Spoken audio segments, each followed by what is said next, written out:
तृणमूल के प्रवक्ता क्यों बन रहे? मैं आपको पूछता हूं, आपको क्या लगता है? चलिए मेरे साथ आज रोड शो में। जो चीज मैं समझ गया सवाल कहां से आया है, मगर मैं आपको सवाल पूछता हूं भैया कि आपको क्या लगता है? इतनी सारी बड़ी बड़ी रैलियां नहीं दिखाई पड़ती है? कहीं पर एकाध आयोजन में गड़बड़ होती है, धूप होती है, होता है भी। सर मेरा दूसरा सवाल, कम से कम हमने तो, चलिए छोड़ो अभी। नहीं बोलिए सर, बोलिए प्लीज सर। चलिए सर मेरा सर बैठ जाइए सर। पॉलिटिकल नहीं, दूसरा सवाल है सर, ये कोविड बढ़ते जा रहा है, कोविड के जो केसेस बढ़ते जा रहे हैं सर। पिछले साल देखा गया है लॉकडाउन या फिर जो भी नोटिफिकेशन जारी हुआ है आपके मंत्रालय से ही, यानी कि होम मिनिस्ट्री जारी कर रहा है। अभी ट्रेन बस मेट्रो पे एक ही चर्चा हो रहा है कि केंद्र सरकार क्या फुल लॉकडाउन में जाएगा? आप क्या कहेंगे?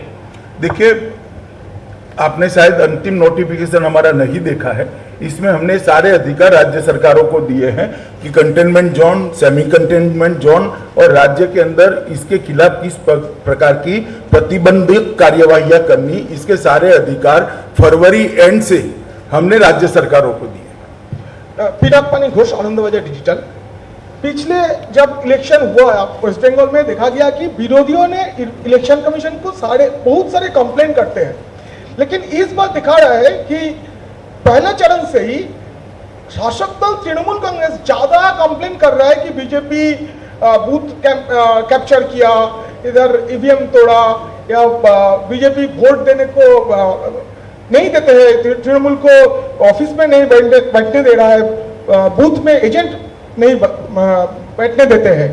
तब क्या कहेंगे? बीजेपी या क्या शासक दल बन गया? इनके राजनीतिक सलाहकार ने 2 मई की प्रेस कॉन्फ्रेंस की पृष्ठभूमि अभी से बनाने की एडवाइस की है कि 2 मई को हार जाए तो क्या कहना। तो ये सारी चीजें रिपीट में अभी से पहले से ही बोलकर रखो तो 2 मई को काम में आएगी, इससे ज्यादा कुछ नहीं। Abhishek the TV 9। Abhishek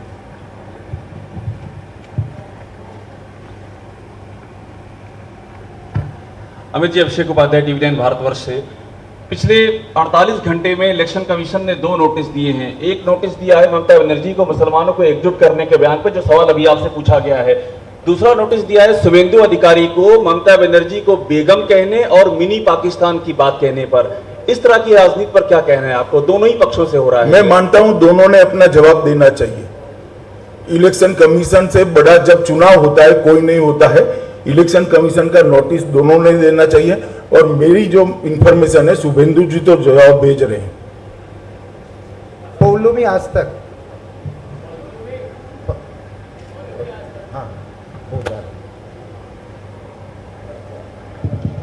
sir मेरा सवाल ये है कि आपने कहा था कि जब मैनिफेस्टो रिलीज कर रहे थे कि सीएए जो पहली कैबिनेट मीटिंग में इम्प्लीमेंट हो जाएगा, पर आपने ये भी कहा था कि draft of rules will be done after the vaccination process. So I need clarity on that. Clarification इतना ही है कि यहाँ की सरकार ने सीए के विरोध में एक स्टैंड लिया है, एक रिजोल्यूशन करा है।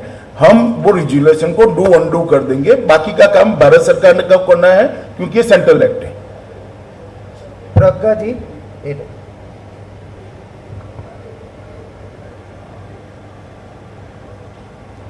सर आपने कहा ममता बनर्जी और शुभेंदु जी अपना जवाब इलेक्शन कमीशन को देंगे, पर ममता बनर्जी रैली में जवाब दे रही है इलेक्शन कमीशन की जगह। उन्होंने कहा है कोई फर्क नहीं पड़ता चाहे मुझे 10 नोटिस इशू हो जाए, बल्कि इलेक्शन कमीशन को नरेंद्र मोदी जी से पूछना चाहिए, वो हिंदू मुस्लिम कर रहे हैं, उनको क्यों नोटिस नहीं जाता? इलेक्शन कमीशन पे भी aspersions कास्ट कर रही है ममता। देखिए, आपके सवाल का एड्रेस गलत है।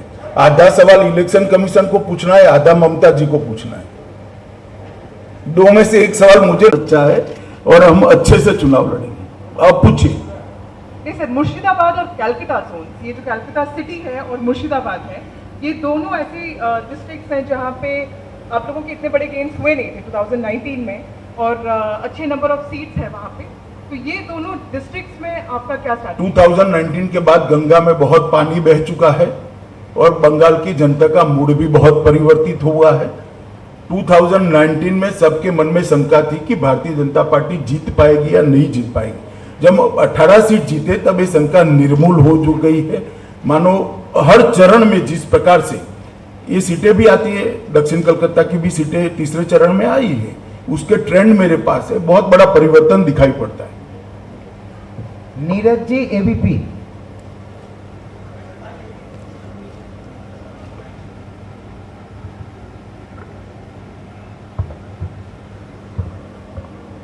सर मेरा सवाल आपसे है कि राहुल गांधी की पार्टी कांग्रेस चुनाव लड़ रही है यहाँ लिफ्ट के साथ मिलकर, लेकिन एक भी दिन राहुल गांधी पे इन्वॉल्व नहीं है। क्या आपको लगता नहीं है कि कहीं ना कहीं टीएमसी के साथ इंटरनल सपोर्ट में है कांग्रेस? ना जी, ऐसा नहीं। वो कांग्रेस पार्टी कंफ्यूज पार्टी है।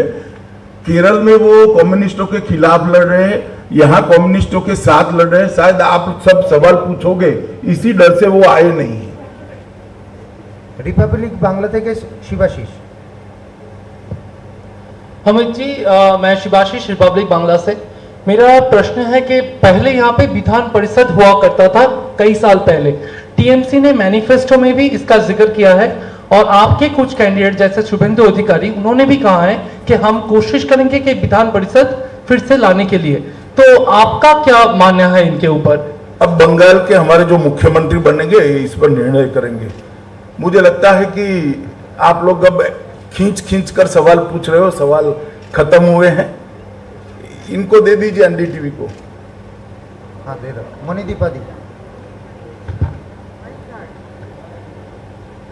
सर 2-3 क्वेश्चन है, इफ आई मे। एक पूछ लीजिए आप। एक तो मैं पूछ लूं। पहली बार कि आपने कहा कि एक नोटिफिकेशन हुआ है MHA say about lockdowns etcetera etcetera, पर आप आए हैं आज दो आप रैलीज करेंगे, रोड शोज करेंगे, बाकी पार्टियां भी कर रही हैं, और कोविड का जो महामारी बना हुआ है इस बार भयानक है। आपको क्या लगता है कि पॉलिटिकल पार्टीज को रीथिंक करना चाहिए अपना पॉलिटिकल कैंपेनिंग स्ट्रैटेजी? नहीं तो साधारण लोग तो एकदम मारे जाएंगे, और वैक्सीन भी कम पड़ रहे हैं। देखिए, पहले तो वैक्सीन कम पड़ रहे हैं, ठीक बात नहीं है।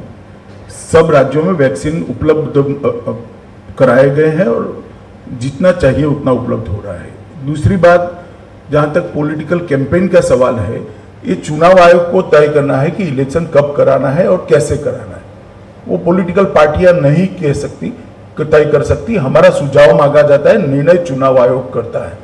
तो मैं मानता हूं संविधान में और कोई व्यवस्था, अंतरिम व्यवस्था नहीं है कि जहां पर असेंबली या पार्लियामेंट का आयुष्य खत्म होता है तो इसके बाद कोई टेम्पररी व्यवस्था का प्रोविजन नहीं है। शायद इसलिए चुनाव आयोग ने चुनाव कराना पसंद करा होगा, और ये बात सही है। मगर सब लोग अपना अपना ध्यान रखकर ही चुनाव का प्रचार करते हैं, और आने वाले भी अपना अपना ध्यान रखकर ही आते हैं। पूछूं? ना, हो गया। लक्ष्मी जी।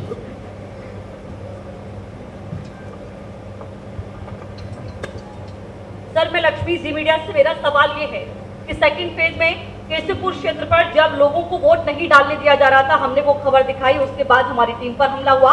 जब हावड़ा में एक टीएमसी नेता के घर पर ईवीएम मशीन मिली, वो खबर दिखाई तो हमारी टीम पर हमला हुआ। लगातार मीडिया पर हमले हो रहे हैं, इन पूरे हमलों पर आप क्या कहें? मैंने कह दिया ऑलरेडी, किसी पर हमला नहीं होना चाहिए। मीडिया पर भी नहीं होना चाहिए, पॉलिटिकल पार्टी के कार्यकर्ताओं पर भी नहीं होना चाहिए, और चुनाव आयोग ने कठोर कदम उठाने चाहिए। चलिए, आप सभी का बहुत बहुत धन्यवाद।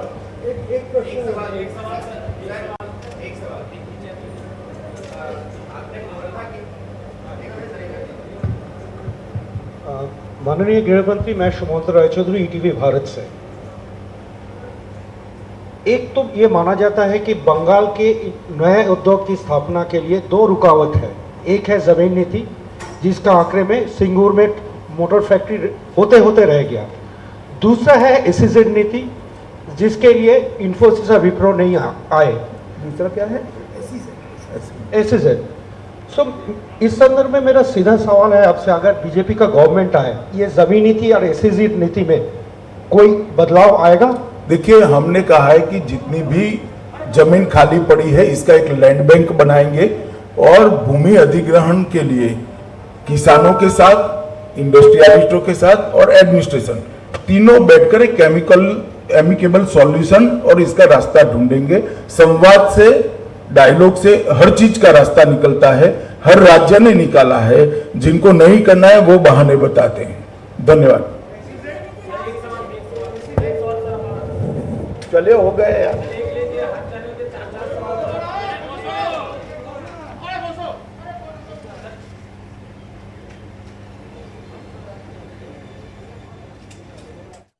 टॉप टेक TMT लगाओ, टेंशन को भगाओ और दिल से घर बनाओ। टॉप टेक ही टॉप TMT बार, दिल की नजर से तुम देखो।